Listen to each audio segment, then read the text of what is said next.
یا نیب کی کارروائیاں، یہ ایسی باتیں ہیں کہ جن سے تذلیل ہو رہی ہے پارلیمان کی، یا پارلیمان کی توقیر میں اضافہ ہو رہا ہے؟ نہیں، میں توقیر یا تذلیل نہیں سمجھتا.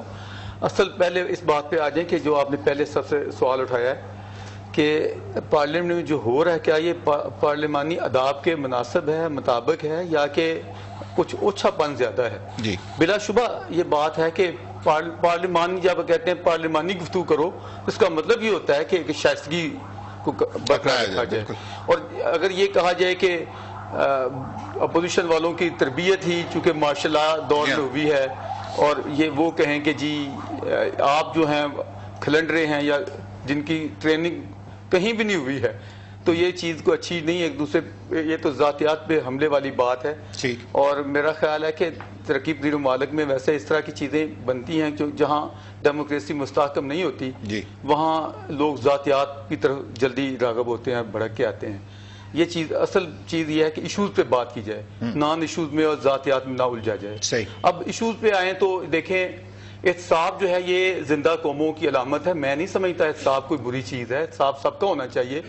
جو اصل چیز ہے وہ یہ ہے، وہ جس کو ہم پنجابی میں کہتے ہیں کانی ونڈ. یعنی ایسا نہیں ہونا چاہیے کہ ایک کا تو آپ احتساب کر رہے ہو اور دوسرے اسی طرح کے کپڑے پہننے والا جو ہے اس کو آپ نظر انداز کر رہے ہو. تو یہ جو پارشل ہوتا ہے اس کو انصاف نہیں، کچھ اور ہی کہا جائے گا. اس وقت میں سمجھتا ہوں کہ سب سے بڑا جو ہمارے احتسابی اداروں پہ اعتراض آ رہا ہے ان کو اس کا خیال کرنا چاہیے. قانون کا ایک بنیادی اصول ہے کہ انصاف ہونا ہی نہیں چاہیے، بلکہ انصاف ہوتا ہوا نظر بھی آنا چاہیے. میں ابھی خالد صاحب سے پروگرام سے پہلے بات کر رہا تھا کہ مطلب چیئرمین صاحب کے بارے میں اس وقت کافی تنقید کی جا رہی ہے. لیکن یہ کہ زیادہ تنقید کرنے والے وہ لوگ ہیں جو خود ہی انہیں لے کے آئے ہیں. تو کیا خالد صاحب یہ ان کی مردم شناسی پہ حرف نہیں آتا ہے؟ تو وہ بول رہے تھے کہ بس جی یہ پاکستان کا وتیرہ یہ رہا ہے کہ یہاں جو لے کے آتا ہے اسی کو کھینچا جاتا ہے.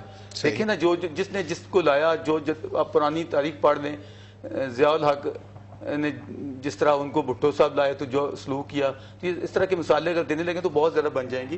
میں کہنا یہ چاہتا ہوں کہ بہرحال یہ لائبلٹی ہے ہماری احتساب بیورو پہ کہ وہ یک طرفہ نہ کریں. دیکھیں ہماری حکومت آپ کو ایسا فیل ہو رہا ہے؟ جی مجھے بالکل فیل ہو رہا ہے. دیکھیں اب جب زرداری صاحب کچھ بیانات اپوزیشن والے دیتے ہیں تو اگلے دن پتہ چلتا ہے یہ ادھر نوٹس، وہ ان کے بیچارے وہ سارے کل وہ بابر صاحب بھی جس طرح دکھ کا اظہار کر رہے تھے کہ ذرا سا بولتے ہیں تو شروع ہو جاتے ہیں نوٹس بازیاں، جب ہم مذہب پڑھتے ہیں تو وہ نوٹس بھی مذہب پڑھ جاتے ہیں.